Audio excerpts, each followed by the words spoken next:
तो dear student, आपका बहुत बहुत स्वागत है। आप देख रहे हैं मास्टर साहब और हमारा नाम है आयुष। तो स्टूडेंट, आज के इस वीडियो में एक बहुत ज़रूरी बात करने वाले हैं।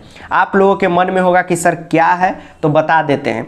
आज स्टूडेंट हम एक संस्कृत की आंसर शीट चेक करके बताएंगे कि कैसे बोर्ड के एग्जाम में आंसर शीट चेक किया जाता है, कहां कहां पर आपके मार्क्स को काट दिया जाता है, और साथ ही आपके मन में जितने भी क्वेश्चन हैं कि क्या सर विभक्ति पे मार्क्स कटते हैं, क्या सर हमें मंजूषा का ही लाइन लिखना चाहिए, क्या पूरा घटनाक्रम को फिर से लिखना चाहिए, क्या सर हमें पूरा पत्र को लिखना चाहिए, तो सारी बात आज हम आपको बता देंगे। इसलिए इस वीडियो को शांति से देखिएगा, नहीं तो हो सकता है कि आपके 5 से 6 नंबर ऐसे ही कट जाए। ठीक है, जो हम चाहते नहीं है कि किसी बच्चा का कटे, तो शांति से इस वीडियो को देखिएगा।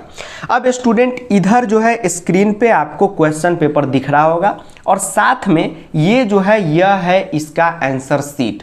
ठीक है, जिसको एक बच्चे ने सॉल्व किया है। अब इसको हम चेक करके बताते हैं कि कहाँ कहाँ पे मार्क्स देंगे और कहाँ कहाँ पे इसका मार्क्स काटेंगे। ठीक है स्टूडेंट, तो चलिए करते हैं शुरू।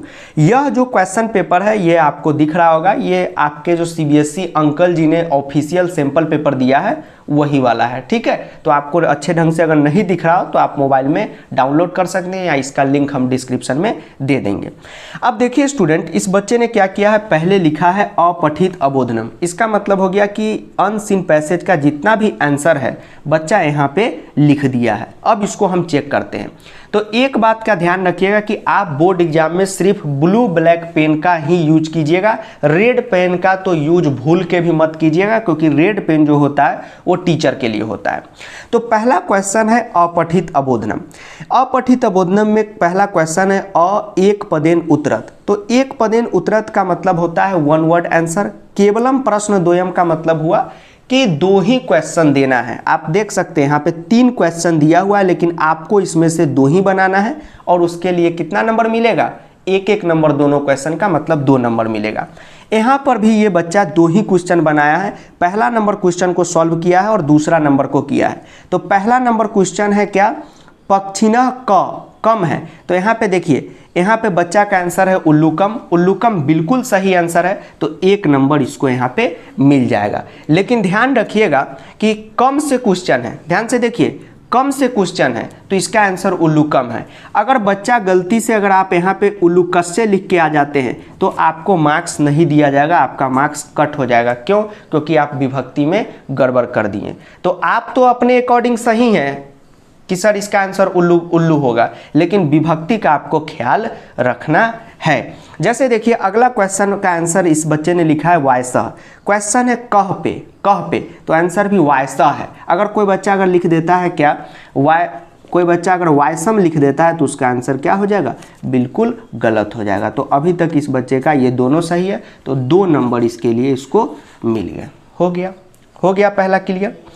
अब उसके बाद है आ मतलब पूर्ण वाक्यन उत्तरत। ठीक है, यानी कि 2 क्वेश्चन आंसर इसमें से बनाना है और उसके लिए क्या करना है, 2 ही क्वेश्चन आंसर को सिलेक्ट करना है। तीनों को बिल्कुल भी भूल के मत कीजिएगा। ठीक है, तो 2 क्वेश्चन आंसर बच्चा कोई सिलेक्ट किया है, 1 नंबर और 3 नंबर, दूसरा इसने छोड़ दिया है। अब देख लेते हैं कि इसका सही है कि नहीं। तो वायसा उल्लूकस्य राजपदे प्रतिष्ठापन विषय अवदत एकदम सही है, तो इसका ये भी सही है। और थर्ड वाला भी इसका एकदम सही है, विसर्ग वगैरह सब कुछ सही है। छोटा छोटा अगर मात्रा का गलती है तो उसके लिए मार्क्स नहीं कटेगा। तो इसको इसमें कितना नंबर मिल गया, 4 नंबर मिल गया। अब देखिए 2 क्वेश्चन 2 नंबर इसका और 2 नंबर इसका, टोटल इसको मिल गया 4 नंबर। अब ई नंबर क्वेश्चन है कि इसका एक क्या करना है, शीर्षक लिखना है, मतलब कि टाइटल लिखना है। तो एक बात ध्यान में रखिएगा कि टाइटल जो आप लिखेंगे वह गलत है कि सही है, ये एग्जामिनर तय करेगा। मतलब कि जो आपकी कॉपी को चेक करते हैं वो तय करेंगे। जैसे यहाँ पे इस बच्चे ने टाइटल लिखा है चतुरः वायसः, एकदम सही है, तो 1 नंबर इसका मिल जाएगा। टाइटल अगर आप शुद्ध लिख देंगे, मतलब कि करेक्ट लिख देंगे, टॉपिक से रिलेटेड लिख देंगे, तो कोई भी आप टाइटल लिख के आ जाएंगे, आपको टीचर नंबर दे देगा। क्योंकि टाइटल जो होता है मार्किंग स्कीम में नहीं लिखा रहता है। सीबीएसई खुद कहता है कि अगर सही बच्चा लिखा है तो नंबर दे दीजिए, मतलब कि मार्क्स दे दीजिए। हो गया। अब उसके बाद आता है यथा निर्देशम उत्तरत। केवलम प्रश्न त्रयम, मतलब कि यह जो है भाषिक कार्यम है और इसमें से केवल 3 ही करना है। ठीक है, ओनली 3, ये नहीं कि चारों का चारों कर देना है। एकदम 3 ही आपको करना है, लेकिन ये बच्चा क्या किया है, चारों कर दिया है। तो अब देखते हैं क्या सही है। तो पहला का वायसा वैसा वैसा पुरातानी दीवानदा एकदम सही है। तो ये नहीं कि इसको 4 नंबर मिल जाएगा, इसको 3 नंबर ही मिलेगा, क्योंकि हाईएस्ट नंबर कितना है, 3 ही है। अब यहाँ पे आप अगर ये गलती करते हैं कि चारों करके आ जाते हैं, तो अगर आपका चारों सही होगा तभी आपको 3 नंबर मिलेगा। अगर गलती से भी एक कोई गलत हो गया तो फिर आपको 2 ही नंबर मिलेगा, ठीक है, एक्स्ट्रा वाला काउंट नहीं होगा। बात को समझे, थोड़ा सा एक्सप्लेन कर देते हैं, ध्यान से देखिएगा, बहुत ज़रूरी है मार्किंग स्कीम समझना, नहीं तो संस्कृत में आप एक्सेप्ट कीजिएगा कि हमको मार्क्स आ जाए 40, 35, लेकिन सब गुड़गोबर हो जाएगा। ध्यान से देखिए, अगर मान लीजिए यह वायसा इसका आंसर सही है, अगर ये बच्चा लिखता वायसम तब तो ये गलत हो जाता, तब ये गलत वाला एक काउंट हो जाता, 1 नंबर यहाँ कटता। 3 सही है, उससे कोई भी मतलब नहीं, इस बच्चे को 2 ही नंबर दिया जाता। समझ गए? तो यहाँ पे तो चारों सही था, इसलिए 3 नंबर दे दिया है। इसीलिए कभी भी ऐसा गलती नहीं कीजिएगा कि 3 बनाना हो और 4 बना के आ जाइएगा। गलत होगा तो नंबर कट जाएगा, सही होगा तो भी आपको नंबर नहीं मिलेगा, तो रिस्क क्यों लेना। समझ गए? तो हो गया अपठित बोधनम क्लियर। अपठित बोधनम में इस बच्चे को कितना आया, तो 2 नंबर, 4 2 6 नंबर, 6 1 7 नंबर और यहाँ 3 नंबर, टोटल 10/10 इसको आ गया। चलिए अब नेक्स्ट हम लोग चेक करते हैं लेटर। आइए स्टूडेंट, हम लोग चेक करते हैं लेटर को। लेटर में आपके मार्क्स कट जाएंगे अगर आप जो अभी बताने जा रहे हैं अगर उसका ध्यान नहीं रखते हैं। जैसे देखिए स्टूडेंट, आप लोग क्या करते हैं, जब भी लेटर बनाने जाते हैं बोर्ड के एग्जाम में, तो आप लोग जो है आंसर इस फॉर्मेट में लिख के आ जाते हैं, ठीक है, कि पत्र लेखन और पूरा आंसर लिख दिए। अगर आप ऐसा लिख के आते हैं तो ये आपका पूरा का पूरा गलत हो जाएगा, यह आपका चेक भी नहीं किया जाएगा। अब आप कहेंगे सर ऐसा क्यों?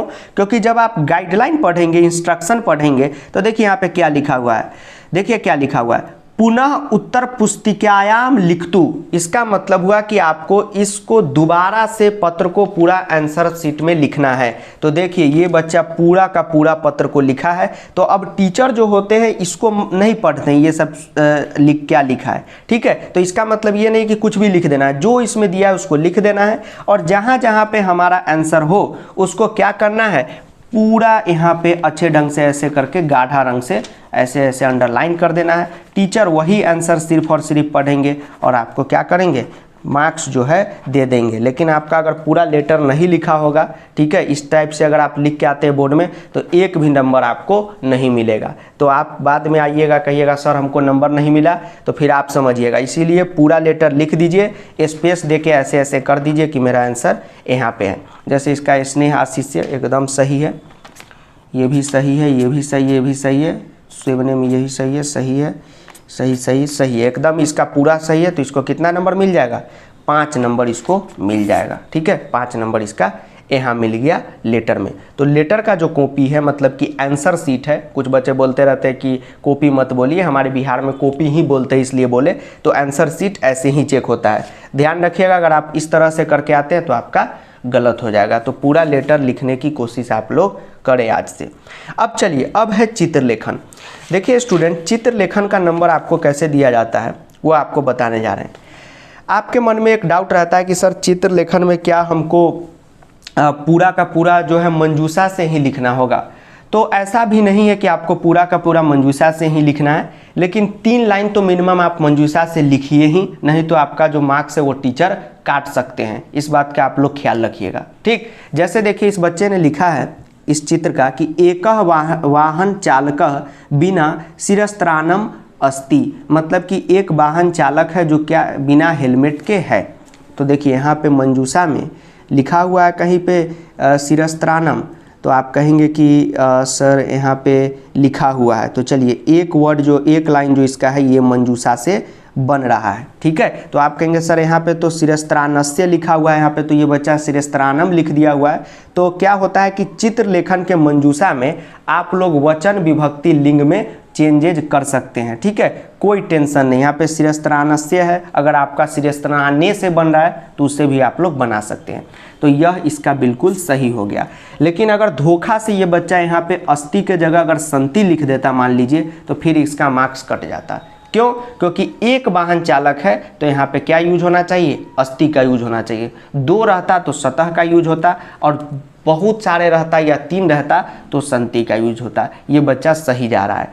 उसके बाद जैसे इस बच्चे ने लिखा एक वाहन चालक, तो यहाँ पे देखिए वाहन चलाने वाला क्या है? गाड़ी चलाने वाला पुरुष है, ठीक है, मेल है, तो इसने लिखा एक, सही है। अगर लड़की रहती तो एका लिखिए, वरना आपका गलत हो जाएगा। तो पहला लाइन जो इस बच्चे का एकदम क्या है? सही है। उसके बाद यहाँ पे बच्चे ने लिखा है चित्रे वृक्षौ सतः। चित्रे वृक्षौ सतः मतलब चित्र में क्या है? वृक्ष है, लेकिन वृक्ष की चर्चा मंजूषा में कहीं भी हुई नहीं है। लेकिन ये बच्चा का जो आंसर शीट है वो काफ़ी अच्छा है, पत्र भी इसने पूरा लिखा है, पत्र भी इसका सही है, अपठित भी सही है, तो इस पर नंबर हम नहीं काटेंगे, 1 नंबर इसको यहाँ दे देंगे।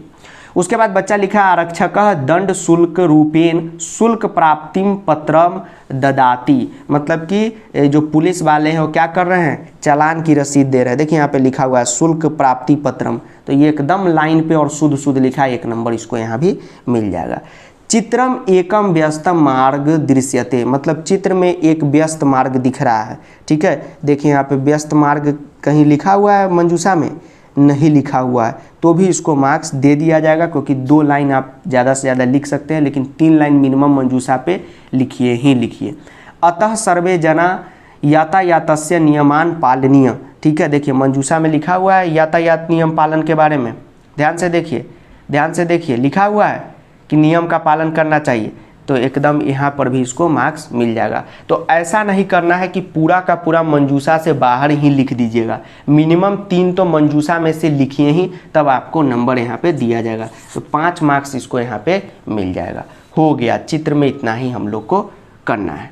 अब आइए स्टूडेंट देखते हैं कि अनुवाद कैसे चेक होता है, और अनुवाद में आप लोग के मन में सवाल होगा कि क्या सर अगर 1-2 वर्ड गलत हो गया तो पूरे नंबर मिलेंगे, वही आपको बताने जा रहे हैं। जैसे यहाँ पे घर के बाहर 2 बच्चे खेल रहे हैं, तो इसका क्या हो जाएगा? गृहात बहि 2 बालकः क्रीडतः, या गृहात बहि बालको क्रीडतः, या गृहात बहि बालको खेलतः। लेकिन इस बच्चे ने यूज किया है गृहस्य, तो ये सही है, उससे कोई भी मतलब नहीं है, पूरा का पूरा नंबर इसका कट जाएगा। तो इस बात का आप लोग ख्याल रखें कि कब हम लोग को क्रीडतः यूज करना है, कब गृहस्य यूज करना है, नहीं तो ये सब सही बनाने का कोई भी फायदा नहीं होगा, आपका नंबर कट जाएगा। उसके बाद है मेघदूतम कालिदास की प्रसिद्ध रचना है, तो मेघदूतम कालिदासस्य प्रसिद्धा कृति अस्ति, एकदम सही है, 1 नंबर इसको मिल गया। उसके बाद ये चौथा सवाल डायरेक्ट बनाया है, वे दोनों वहाँ जाए तो तौ तत्र गच्छताम, तो 1 नंबर इसको यहाँ पर भी मिल गया। क्यों सर चौथा बनाया है? तो देखिए यहाँ पे 7 क्वेश्चन आपको बोर्ड के एग्जाम में देगा, आपको कोई ना कोई 5 ही क्वेश्चन बनाना रहेगा, ठीक है, तो ये 5 बनाया। उसके बाद अगला है परिश्रमी जन सदैव सफल होता है, तो परिश्रमी जन सदैव सफला भवति, एकदम सही है, इसको 1 नंबर यहाँ पर भी मिल जाएगा। विसर्ग नहीं लगा रहेगा तो टीचर पे डिपेंड है, मार्क्स काटेंगे या नहीं काटेंगे, लेकिन बहुत कम ही टीचर काटते हैं, तो इसके लिए आपको डरना नहीं। सा बालिका पुस्तकम अपठत, उस लड़की ने पुस्तक पढ़ी, तो सा बालिका पुस्तकम अपठत, 1 नंबर यहाँ पर भी मिल गया। अगर यहाँ पे सह लिख देता तो पूरा का पूरा कट जाता। तो अनुवाद में इसको 5 में से कितना नंबर मिला? 4 नंबर मिला। हो गया, तो इस टाइप से क्या हो जाएगा? अनुवाद चेक हो जाएगा। अब चलिए, अब हम लोग आते हैं 5वें गद्यांश पे। गद्यांश में देखिए क्या लिखा हुआ है कि अ एक पदेन उत्तरत, तो पहला क्वेश्चन इसने बनाया और दूसरा क्वेश्चन बनाया, आधा आधा नंबर इसको सही अगर होता है तो इसको मिलता है। जैसे देखिए कह भूरी से, कह से क्वेश्चन है तो निर्धना लिखा है, इसलिए इसका आंसर सही हो गया, समझ गए। देखिए किम से क्वेश्चन है तो यहाँ पे आश्रयम लिखा है, इसलिए इसका आंसर सही हो गया। मान लीजिए कि अगर ये बच्चा लिखता इस तरह से निर्धनस्य लिखता या निर्धम लिखता तो इसका आंसर क्या हो जाता? गलत हो जाता। तो आधा आधा नंबर मतलब 1 नंबर इसको यहाँ पे मिल गया, ठीक है। अब चलिए आगे बढ़ाते हैं कॉपी चेकिंग को। अब इसी तरह स्टूडेंट पूर्ण वाक्यन है तो पूर्ण वाक्यन 2 ही बनाना है, 3 बना के बिल्कुल मत आइएगा, ये गलती आप लोग बिल्कुल मत कीजिएगा। तो देखिए 2 बनाया है, दोनों सही है, तो यहाँ पे इसको कितना नंबर मिल जाएगा? 1 क्वेश्चन के लिए 1 नंबर, तो 2 क्वेश्चन के लिए इसको 2 नंबर मिल गया। उसके बाद छठा में उसी तरह है, के मृगे सह अनुवर्जंती, तो मृगा मृगे, देखिए एकदम श्लोक से सही से लिखा है, तो इसको यहाँ पे क्या हो जाएगा? नंबर मिल जाएगा, 1 नंबर यहाँ मिला। क्वेश्चन आंसर भी इसका सही है, तो अभी क्वेश्चन आंसर चेक करने का पैटर्न बताए, सेम वही पैटर्न से चेक होता है। अगर आपका सही सही लिखा हुआ है तो ही आपको नंबर मिलेगा। इसका ये भी सही है। अब देखिए आगे चेक करते हैं।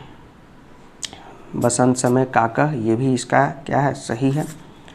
ठीक है, 2 नंबर मिल गया। क्वेश्चन आंसर इस बच्चे का पूरा सही है, लिखने का भी तरीका एकदम सही है। और एक और ख़ास बात आपको बता दें स्टूडेंट, संस्कृत जो होता है वो थोड़ा सा कंजेस्टेड टाइप का होता है, मतलब कि देखते विसर्ग लगा रहता है, यहाँ पे ऊपर अनुस्वार लगा रहता है, एकले लगा रहता है। तो आप लोग जब भी क्वेश्चन आंसर कीजिएगा तो 2 क्वेश्चन के बीच में इस तरह से जगह जो है 2-2 लाइन का स्पेस जो है छोड़ दीजिएगा। ठीक है, अच्छा रहेगा, नहीं तो घचपच कंजेस्टेड हो जाएगा तो फिर टीचर का दिमाग अलगे ख़राब हो जाएगा, इसलिए स्पेस आप लोग दीजिएगा। उसके बाद 8वां क्वेश्चन आएगा स्टूडेंट अन्वय का। तो अन्वय में क्या करते हैं बच्चे, डायरेक्ट आंसर लिख देते हैं, तो ऐसे मत कीजिएगा। अन्वय जो ये क्वेश्चन दिया हो इसको पूरा उतारिएगा और नीचे से अंडरलाइन करके उसमें आंसर फिलअप करिएगा। जैसे पुत्राय विद्याधनम पिता उक्ति एकदम सही है, तो 2 नंबर इस बच्चे को यहाँ पे मिल गया। ठीक है, अब आइए हम लोग चेक करते हैं घटनाक्रम को। घटनाक्रम में एक खास बात बता दें स्टूडेंट कि घटनाक्रम में अगर आप लोग इस टाइप से लिख के आएंगे, ठीक है, इस टाइप से अगर आप लोग लिख के आएंगे तो घटनाक्रम आपका सीधा टीचर गलत कर देगा। भले आप सही बनाए हैं उससे कोई भी मतलब नहीं है, 1 भी नंबर आपको नहीं मिलेगा, क्योंकि घटनाक्रम में दोबारा लिखना रहता है। जैसे देखिए, विचित्रा दैव गति तस्यामेव रात्रो कश्चन चौरः गृहाभ्यंतरम परिविष्ट, ये पहला लाइन हमारे घटनाक्रम का आ रहा है, तो फर्स्ट दे के हम ये लाइन लिख देंगे। ठीक है, फिर यहाँ पे यह गलती मत कर दीजिएगा कि ये तीसरा लाइन पहले, तो यहाँ पे 3 लिख दीजिएगा, बिल्कुल नहीं, फर्स्ट दे के आप लिख दीजिएगा। ठीक है, फिर सेकेंड में जो लाइन आएगा लिखते चलिएगा, इसी तरह आप लिख दीजिएगा। ये पूरा बच्चा का सही है, लेकिन यहाँ पे बच्चा गड़बड़ कर दिया है। ये 8वां लाइन है और इसको ये 7वां में लिख दिया है, तो ये गलत हो गया। और ये जो है 7वां लाइन है, इसको बच्चा ने 8वां में लिखा है, मतलब ये गलत हो गया। तो घटनाक्रम में जितना लाइन सही होगा उतना आधा नंबर आपको मिलेगा। तो यहाँ पे 8 में 6 लाइन सही है, तो 1/2 × 6 कर दीजिए, कितना नंबर हुआ, 3 नंबर हुआ। तो घटनाक्रम में इस बच्चों को कितना नंबर दिया जाए, 3 नंबर दिया जाए। ठीक है, एक बार और बता देते हैं घटनाक्रम का। देखिए, 2 लाइन बच्चा का गलत हो गया, 2 लाइन गलत हो गया तो 1 नंबर कटेगा। ठीक है, तो 3 नंबर इसको मिल गया। 1 लाइन सही होने पे आधा नंबर मिलता है, तो इसका 6 लाइन सही है, मतलब 6 का आधा, 3 नंबर इस बच्चे को मिला। अब आइए इस बच्चे की खास बात आपको बताते हैं। इस कॉपी में, मतलब कि आंसर शीट में, कुछ बच्चे बोलेंगे कि सर कॉपी मत बोलिए, एक ही चीज़ है। एक चीज़ यहाँ पे स्टूडेंट आपने देखा कि बहुत सुंदर हैंडराइटिंग में इस कॉपी को लिखा गया है। अब आप कहेंगे सर उतना बेहतर हैंडराइटिंग नहीं है, आप कैसे कह रहे हैं सुंदर? तो देखिए, 2 क्वेश्चन के बीच में स्पेस छोड़ा गया है, ये बहुत अच्छी बात है। ऐसा स्पेस मेंटेन रखिएगा, मज़ा आ जाएगा कॉपी चेक करने वाले को। ठीक है, अब देखिए यहाँ पे ही इनका अपठित अबोधनम फिनिश हो गया, देख रहे हैं, यहाँ पर ही अपठित अबोधनम, 1 मिनट बताते हैं, यहाँ पर ही इनका अपठित अबोधनम फिनिश हो गया। ध्यान से देखिए इसको, यहाँ पर फिनिश हो गया, देख रहे हैं। तो इन बच्चों ने क्या किया कि यहाँ पे पत्र लेखन न लिख के यहाँ पे लिखा, बहुत अच्छी बात है। ठीक है, इसी टाइप से आप लोग लिखिएगा, ये नहीं कि आधा यहाँ लिख दीजिएगा पत्र, आधा यहाँ लिख दीजिएगा। पत्र जहाँ भी आप बनाइएगा पूरा 1 पेज में बनाइएगा। ठीक है, अब यह मत सोचिएगा कि यहीं पे हम छोड़ रहे हैं, टीचर आगे चेक करेगा कि नहीं। टीचर को एकदम लास्ट पेज तक जाना है, यहाँ तक कि बच्चा कुछ लिख तो नहीं दिया है तो उस पर मार्क्स देना है। ठीक, तो आप लोग जब भी क्वेश्चन पेपर को बनाएं तो इसी फॉर्मेट में बनाएं। अब पत्र लेखन यहाँ पे नहीं हो पाता तो हम लोग पत्र लेखन को क्या किए, यहाँ पे बना दिए, हो गया। चित्र देखिए कितना अच्छा से 1-1 लाइन स्पेस दे के लिखा गया है। अनुवाद में भी उसी तरह है, 5 गद्यांश से वो भी लिखा गया है। तो ये कॉपी बढ़िया है। 1 नंबर कटा घटनाक्रम में, 1 नंबर कटा आपको अनुवाद में, 1 नंबर कटा अनुवाद में। तो टोटल कितना नंबर हो गया, 2 नंबर। बच्चा को कितना आ गया, 38/40 मार्क्स इसका बच्चा का आ गया। हो गया कॉपी चेकिंग, इसमें कोई बात है। लेकिन खास आपने क्या देखा कि नंबर आपका कहाँ पे कटेगा, वो बात कर लेते हैं। नंबर आपका कटेगा विभक्ति पे। अपठित अबोधनम में अगर आप विभक्ति ठीक से नहीं लिखिएगा तो नंबर कटेगा। जैसे पहला का आंसर उल्लू है तो उल्लूकम लिखेंगे, कम से क्वेश्चन है, अगर कोई बच्चा उल्लूकस से लिख देगा वहीं पर नंबर कट जाएगा। तो यही सब बातों का आप लोग ध्यान रखिएगा। 2-3 बात एक बार और बता देते हैं कि पत्र लेखन को पूरा लिखिएगा, नहीं लिख के लाइएगा तो इसी तरह आपका जो है 0 बैठा दिया जाएगा। तो आप समझिएगा खुद, ये पूरा लिखना है और जहाँ पे आंसर है वहाँ पे थोड़ा सा अच्छा ढंग से इस तरह से दे दीजिए कि टीचर को दिखे। आप लोग इसी को कंजेस्टेड कर देते, नहीं, पूरा ऐसे दे दीजिए, ऐसे ऐसे। देख रहे हैं कि सिर्फ आंसर पर ही पॉइंट आ रहा है। उसके बाद यहाँ पे आप देखें चित्र में कि 3 लाइन में तो मंजूषा यूज कीजिए ही कीजिए, ठीक है, एकदम कीजिए। फिर अनुवाद में आपने देखा कि अगर ये गलत कर दिए, जैसे यहाँ पे गृहात होता, ये गृहस्थ से लिख दिया, मार्क्स कट जाएगा, ठीक। बाकी बात घटनाक्रम को दोबारा लिखिए, नहीं तो फिर नंबर आपका कट जाएगा। तो ये बात आप लोग ख्याल रखिएगा। इसी तरह संस्कृत का कॉपी चेक होता है। तो मिलते हैं अगली वीडियो में, तब तक के लिए जय हिंद, वंदे मातरम, आदाब, नमस्कार, सत श्री अकाल, प्रणाम, धन्यवाद।